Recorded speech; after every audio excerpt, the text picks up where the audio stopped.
আসসালামু আলাইকুম বন্ধুরা, কেমন আছেন সবাই? আশা করি সবাই ভালো আছেন। আমি আলহামদুলিল্লাহ ভালো আছি। তো আজকে রান্না করব পেঁপে দিয়ে চিংড়ি মাছ। তো আজকে চলুন রেসিপিতে চলে যাই। এখানে আমি প্যানটা বসিয়ে দিয়েছি, দিয়ে দিব তেল, দিব কাটা পেঁয়াজ, একটা তেজপাতা টুকরো করে। এখন আমি একটু হালকা করে ভেজে নিব। পেঁয়াজটা যখন একটু লাল হয়ে আসবে তখন আমি চিংড়ি মাছটা দিয়ে দিব। এখন আমি এটাকে একটু ভেজে নেব পেঁয়াজের সাথে।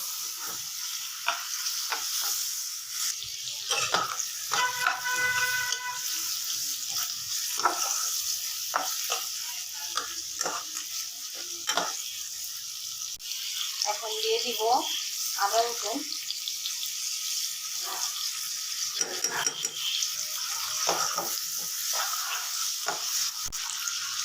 দিব পরিমাণ মতো পানি, হলুদ গুঁড়া,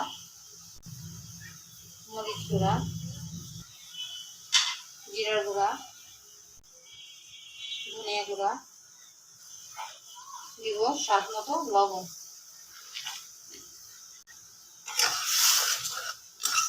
এখন আমি নেড়ে চেড়ে দিব। এখন আমি মশলাটা কষিয়ে নিব।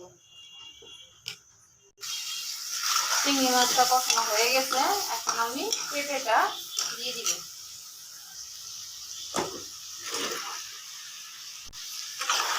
পেঁপেটা আমি একটু নাড়াচাড়া করে একটু পানি দিয়ে আবারও কষিয়ে নেব। পানি দিয়ে দিব কষানোর জন্য। হয়ে গেছে, এখন আমি পরিমাণ মতো পানি দিয়ে দিব।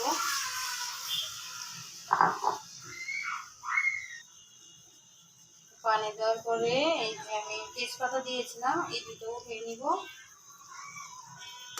নাড়া দিয়ে দিব।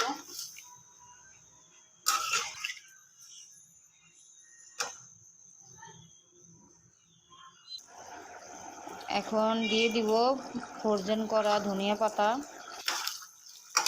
আমি 5 মিনিট পর নামিয়ে পরিবেশন করব। এই যে তৈরি হয়ে গেল মজাদার পেঁপে দিয়ে চিংড়ি মাছ। তো সবাই বাসায় ট্রাই করবেন আর আমাকে সাবস্ক্রাইব করে পাশে থাকবেন। আল্লাহ হাফেজ।